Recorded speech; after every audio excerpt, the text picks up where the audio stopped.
Muntik nga bang madulas si Mr. Beast na sabihin kung ano ang sikretong nakatago sa Antarctica? Have you ever been to Antarctica? Do you believe in the ice wall? Well, Yeah, he saw it too. I can't say on stream. No way, but Let's just say you always need someone with you when you're in Antarctica.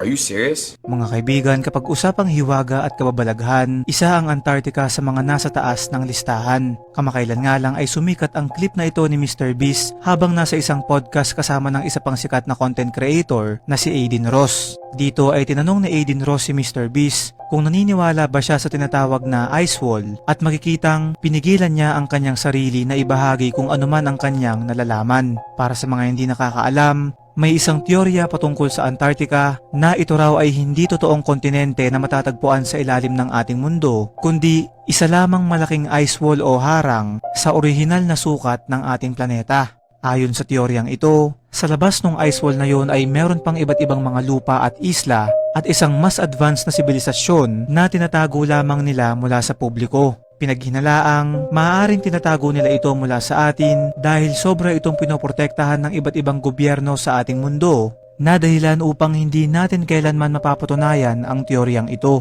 Ang nakikita nyo ngayon ay isang halimbawa ng mapa na ginawa ng mga conspiracy theorists noong 1600 na tinatawag nilang Beyond the Ice Wall. Sinabi ko na rin sa iba kong mga video na noong 1946, ang pilotong si Admiral Richard Byrd kasama ng kanyang team ay lumipad patungong Antarctica para sa isang military operation at dito ay sinabi niya na meron daw silang natagpo ang isang lagusan dun sa Antarctica na papunta sa isang panibago at misteryosong lugar.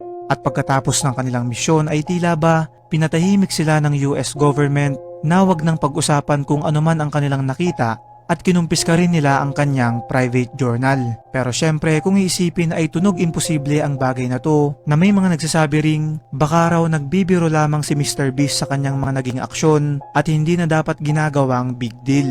Ayon naman sa ilan ay dahil daw sa tagumpay at yamang naabot ni Mr. Beast ay maaaring kabilang na siya sa mga tinatawag na elite at makapangyarihang tao sa ating mundo na nakakaalam sa mga classified na dokumento at mga sikreto patungkol sa ating planeta. Kaya naman ang teoryang ito ay mananatili pa ring isang hiwaga sa ating lahat.